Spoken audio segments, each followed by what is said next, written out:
Hi, I'm Charles Arthur. I'm the technology editor of The Guardian, and we're here to do a review of the iPad mini and a comparison with the Amazon Kindle Fire, which has just been released in the UK.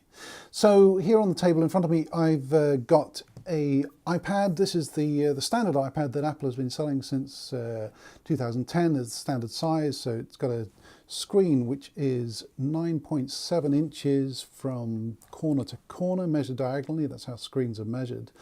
And here I have the Amazon Kindle Fire and the new iPad mini.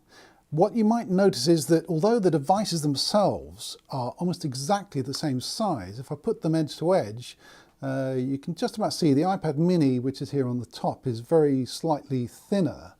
But in terms of the length and actually the width, they're pretty much exactly the same. The difference comes about in terms of how large their screen is. The Kindle screen is actually significantly smaller there. I've turned both of these up to maximum brightness, and let's open it and look at the Guardian's technology page for today. And this is how it looks. The Amazon Kindle Fire is on the right. That's my thumb touching it. That's both of them set to the same. So that's maximum brightness for both. Both showing the same page. That's the website rather than the mobile site. And let's try comparing the loading speed. They're both on the same Wi-Fi network, signed in the same one. I'll press them and let's see how they go. So they're both starting to load it. And the iPad has finished loading it.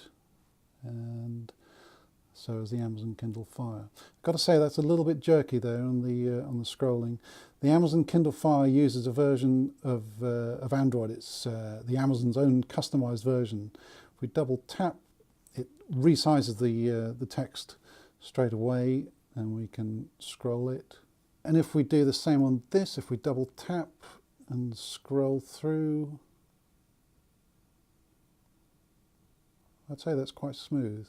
Just to compare the Kindle apps on the two products, on the right we have the Amazon Kindle Fire. This is showing the New Oxford Dictionary of English. On the left we have the iPad mini, which has a book about Samsung that I bought from Amazon. And looking at them again, this is with both screens turned to maximum brightness.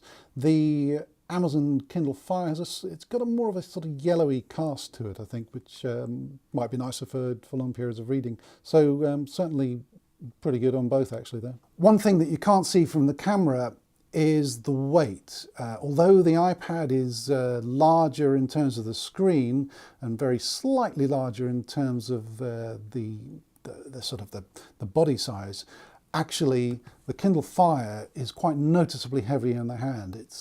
There's a difference. The iPad mini, it definitely has that lightness thing. Of course, there's a price difference that you have to pay for it in terms of the iPad mini, which is around the £260 mark, where the Kindle Fire sort of starts around £150 mark. That's quite a substantial difference if people are thinking about it.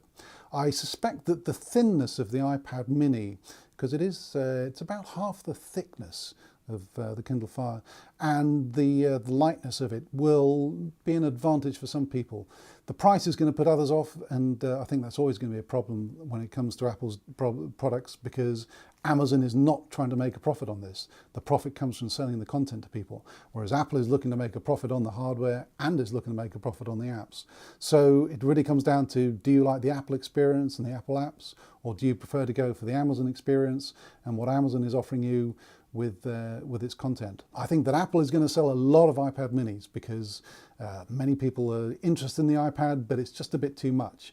And when you have the price of the iPad mini compared to the iPad, and when you're talking about hundreds of pounds in difference between the most expensive of the iPads and the cheapest of the iPad minis, I think a lot of people will like this. And we've seen it in the iPod market, where the iPod mini in 2004, people thought it was pretty expensive for what it was, and yet it sold enormously. It was the best-selling iPod that Apple made until the iPod Nano.